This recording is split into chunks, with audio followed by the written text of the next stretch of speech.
So, just to kick things off, let's talk about fake jobs, something that a lot of people are wondering about right now. You may have encountered these if you are applying for jobs in the posted job market. 30% of all jobs out there are fake, meaning that you see a job posting and it looks like an actual real job posting. It looks like they're hiring. It looks like they're looking to fill a position, and they're open to receiving applications. However, unbeknownst to you, what's actually going on behind the scenes is that although they are receiving applications for a purported open position, there is no open position. It's all a lie. And instead, it's some kind of ploy to get your application. Now, why would anyone want this?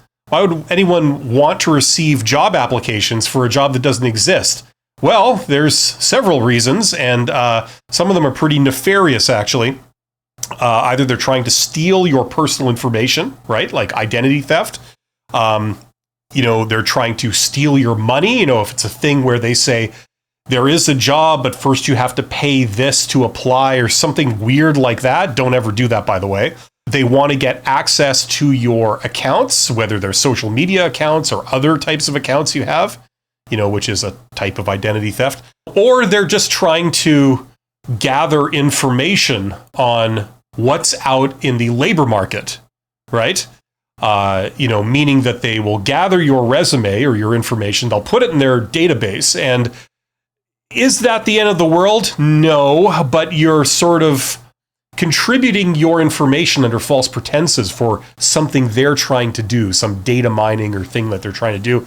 And that's not good, The point is you want to be on your guard applying to different jobs. You see, the problem is a lot of employers or would-be employers, they're in a position of power because they believe they're dangling a job in front of you. It's like dangling those keys in front of people. So it makes people beholden to them and want to cooperate, want to grant their requests, for more information or more hoops you got to jump through. And there are some criminal type people out there that are taking advantage of this to get you to give them stuff or to do things for them. And that's bad. So just the sort of Cliff's Notes to how to do this, how to spot a fake job. The general rule is that if it's too good to be true, it probably is, right? So just be wary of that. If there are any red flags as to the nature of the communication, they're posting this very fancy professional job, but yet they're using very poor language. It's riddled with spelling and grammatical errors. The language is kind of inappropriate. It's sensationalist, things like this. Another thing is that there's no clear company name. That can be, it isn't always a red flag because sometimes you get HR firms doing confidential searches on behalf of companies, but usually those are in the hidden job market. A lot of the times they're not usually posted like that. So I wouldn't say it's impossible to find that's in a legitimate way, but it is a red flag. You have to be aware about those. If they're not posting a company name, that's a big deal.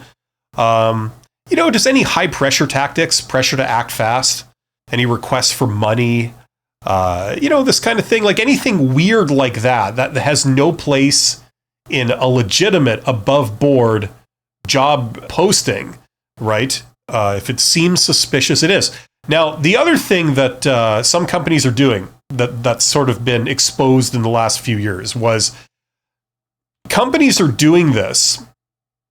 For-profit companies are doing this sometimes because they want it's almost like a branch of their PR department. They want to create the illusion that they're growing, that they're successful, that things are really happening for them.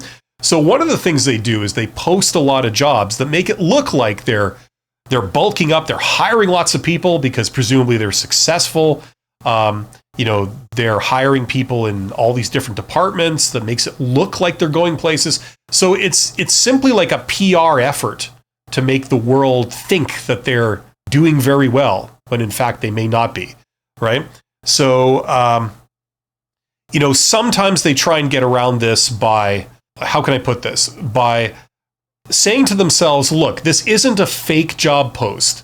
We are genuinely looking for people, right? Now, we don't have a position right at this moment, but we're always looking. So there's nothing below board about this. It's all legitimate.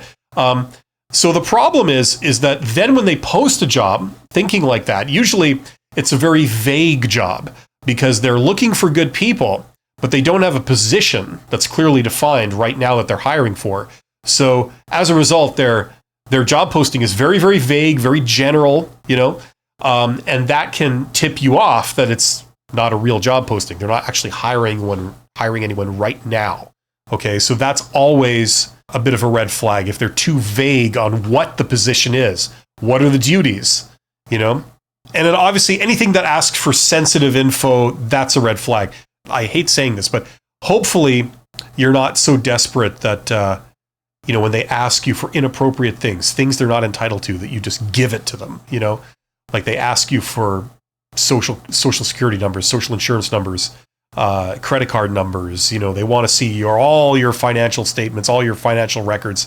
Sometimes employers can request that in a legitimate sense, but that comes later after you've met them, after you've gone down that path a bit, right? So just be aware of that, okay? So just keep in mind that this stuff is real, especially if you're looking in the posted job market. You're going to see fake jobs. They're going to look like a real job, and you're going to be tempted to apply for it. But look for these red flags and don't fall into these traps, okay? Look on the bright side. It takes some of the work away from, the work you have to do if you're applying for all the posted jobs out there. That's what I have to say about that.